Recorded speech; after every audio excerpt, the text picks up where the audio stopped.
that should work. Okay, now we can get started. Get your Bible out, and let's go to the book of Obadiah. This is what mine looks like. Nice. Oh wait, that's the wrong one. Sorry. This is what mine looks like. Pretty much looks the same. Okay. So this one is super short, but a lot of the Old Testament books are pretty long, so I wanted to do one short one. That way I had more time to do one long one. I'm going to be gone on a trip, so during that trip I will start the study of a longer one. That way I can have a longer video coming out for you guys soon and one of the longer chapters done. That way we can get some of the short ones out of the way.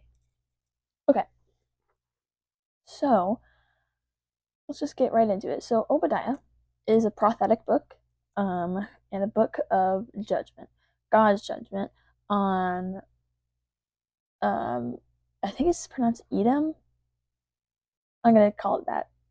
Sorry if I mispronounced it, but it's basically God's judgment on Edom, as they focused on other things instead of what they were meant to focus on, right? So also the predicament of his judgment.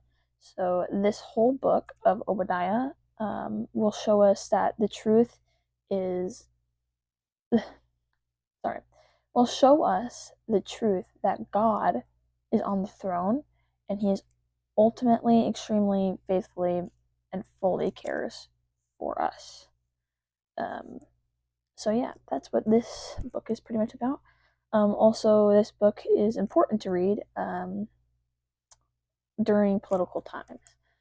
I feel as if, I'm sure we all know, have seen videos or heard of others using parts of books of the Bible or certain scriptures without context to apply to political views. That way they can get their way. I'm not going to go much deeper into that, but, I think reading Obadiah is something that we should read in a very hard political stance. I suggest you take a full reading of Obadiah, not just the verses I'm going to show you. Okay, so as we remember, candidates will come and go, right? But God is forever. His power will stand through eternity. So let's go to Obadiah. There's only chapter 1.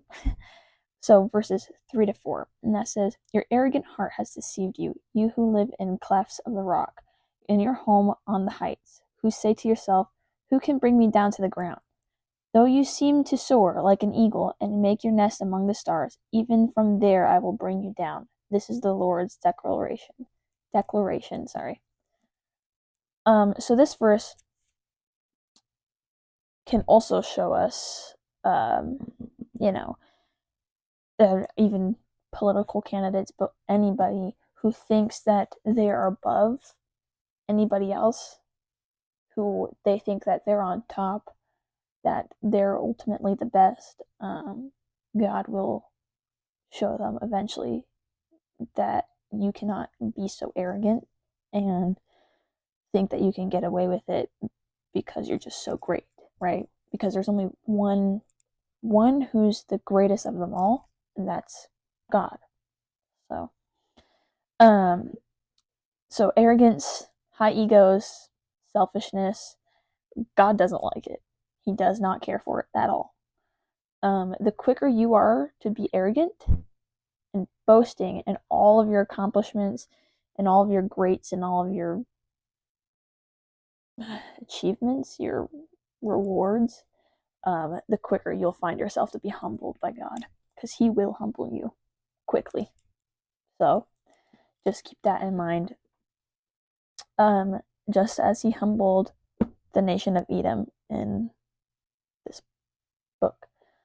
So if you read this, you see how quickly He tries to warn Edom, don't be so arrogant.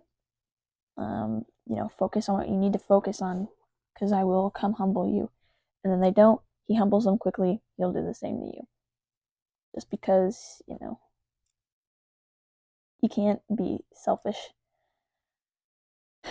and expect everything to go your way. You can't have both. Okay, now let's go to Obadiah, verse 7, which says, "Everyone who has a treaty with you will drive you to the border. Everyone at peace with you will deceive you and conquer you. Those who eat your bread will set a trap for you, and he will be unaware of it." So that describes that Edom's allies will all betray them and turn against them. Well, why? Because of their pride and also the mistreating of Judah. This is what this is talking about, right? The Lord did this to leave them vulnerable and exposed. Edom gets consequences, for aiding Israel's enemies in the time of war. So this verse applies to today's world as well, but not in the way it seems. It's kind of literal without being literal, right? Don't be prideful and trust and aid the enemies of your brother or sister more than you trust and aid your actual brother or sister, right? Is pretty much what it's applying to. So more on that would be with, if you turn the page to Obadiah verses 10 and 14. I'll read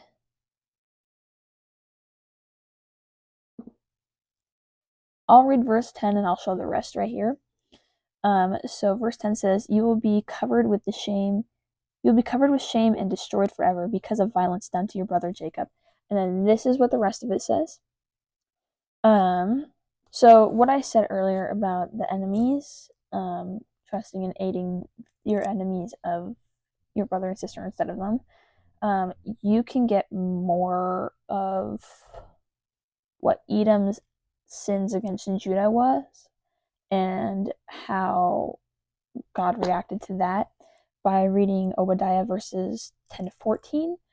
And so when I say, to trust and aid your enemies of the people you know rather than the people you know, right? This is kind of something on that. So yeah, I can't really explain it much more. You kind of have to read the whole thing, because it's decently literal. So anyways, so if we go to the next one, it's Obadiah 15. It says, "For the day of the Lord is near against all the nations. As you have done, it will be done to you. What you deserve will return on your head." So this isn't specified to just Edom itself. I mean, obviously it is to Edom, but indirectly also for all the other nations. What it's pretty much saying is it warns us that not only as a person, but as a nation, so not only just me, but my whole nation, that those who act like Edom in this book, right, who go against what's good and goes against what God wanted them to do, will receive the same treatment that they dish out pretty much. So if I act arrogant and I'm hateful and I destroy the name of some celebrity, right? My name will also be destroyed because of my arrogance and the way I treated them. So it's a warning that God's judgment is coming to all the nations who act in violence and or any disregard for others, especially in their times of need, is what it really means. Like Israel in this book needed their ally Edom, right? But Edom instead went against that and supported the enemies. So therefore, God was like, no, you can't do that. That's not okay. They needed your help. And instead, you decided to be violent with them and disregard all of their needs and necessities. So, this will be when the Lord is also near. When it comes closer to Him coming, the second coming, as it'll be the time when God will intervene in human affairs, just to judge the nations. So also keep that in mind. I'm not saying that, these things are happening right now, which means Jesus is coming tomorrow. Obviously, I'm not saying that because no one will know the exact date and time that Jesus will come. I'm just saying this will be kind of a hint that it's coming soon-ish, but we won't know how soon is, really. So, and then lastly, I'm just going to talk about, turn the page. Obadiah 121 is also something to keep in mind, as it's the bottom line for all nations. All it says is, Saviors will ascend Mount Zion to rule over the hill county of, I don't know how to say that word, I'm going to put it here, and the kingdom will be the Lord's. Yeah, I don't have like a whole lot to say of that besides the fact like God and his kingdom will stand forever. So that's what that's really saying, no matter how the nation thinks it'll play out, how the presidents or the kings and queens of those countries think it'll play out, and no matter their acts, when the time comes and God judges that, God and his kingdom will stand forever. They will not. So, yeah. Yeah, like this book is super, super short, and I felt kind of bad making a super short one. I didn't think it was like 2 pages long, but so I got this thing. I know you guys can't read it because I don't think you guys can read it. I don't know. Anyways, I got this thing. It's 101 favorite Bible verses for teens. Now, most of you guys might not be teens, and some of you guys are, but I'm still going to read it because it still applies regardless. I'm going to read one. Okay. Let's do this thing. Put these in here.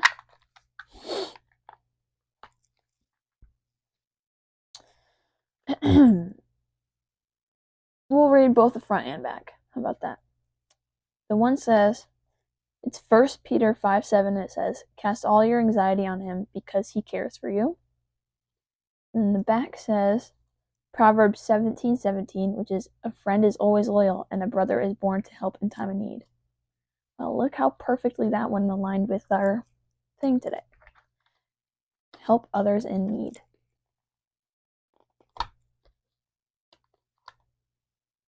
I guess that's kind of the lesson for today. Okay, everybody. So yeah, that's it. Super short, I know. I'm gonna be gone on a trip for a while. So this next upcoming post probably won't be for a while. That being said, I'm gonna study a longer book. That way, you guys have a longer of a video to watch, to kind of make up for it. But also, it's just a book of the Bible that I really feel is in time of need right now. So, yeah. Thank you guys.